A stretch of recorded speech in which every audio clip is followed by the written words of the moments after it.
السلام علیکم دوستو، آج ایک بہت ہی اہم ٹاپک کے ساتھ دوبارہ حاضر ہوا ہوں۔ امید کرتا ہوں کہ یہ عمل آپ کریں گے اور دوسروں تک پہنچائیں گے اور اس کی برکتیں حاصل کریں گے انشاءاللہ۔ بسم اللہ الرحمن الرحیم۔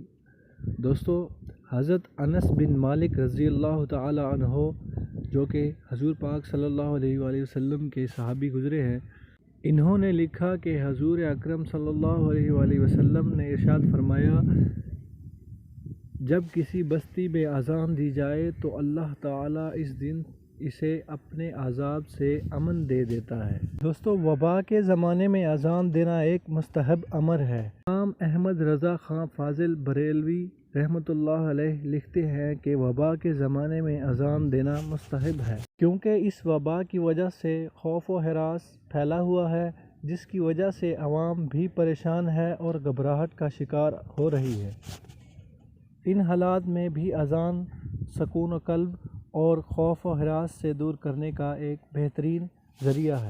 ابو ہریرہ رضی اللہ تعالی عنہ سے روایت ہے کہ حضور اکرم صلی اللہ علیہ وآلہ وسلم نے ارشاد فرمایا، جب حضرت آدم علیہ السلام کو زمین پر اتارا گیا تو ہر طرف خالی اور بیابان ویران زمین دیکھ کر حضرت آدم علیہ السلام کو گھبراہٹ ہوئی، تو اسی وقت اللہ تعالیٰ کے حکم سے جبریل علیہ السلام تشریف لائے اور زمین پر پہلی بار اذان کے کلمات دہرائے۔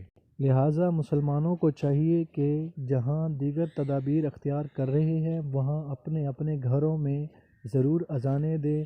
گھر میں جب چاہیں اذان دے سکتے ہیں۔ اب جب کہ علماء و مشائخ کی جانب سے اپیل کی گئی ہے تو بتائے گئے وقت کے مطابق اس پر عمل کیا جائے۔ اللہ کی رحمت پر پختہ یقین رکھیں، انشاءاللہ ہر قسم کی وبا سے حفاظت ہوگی اور خوف و گھبراہٹ دور ہوں گے اور اللہ کریم امن نصیب فرمائیں گے۔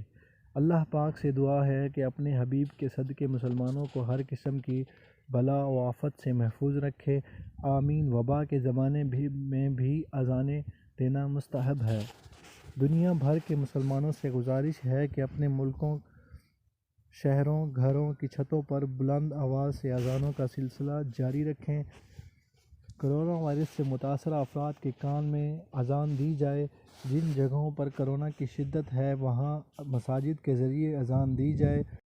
اگر آپ کو میری یہ ویڈیو پسند آئی ہو تو ویڈیو کو لائک کیجئے اور چینل کو سبسکرائب کیجئے، ساتھ ہی بیل آئیکن کو پریس کیجئے تاکہ ہر آنے والی نئی ویڈیو آپ تک پہنچ سکے سب سے پہلے۔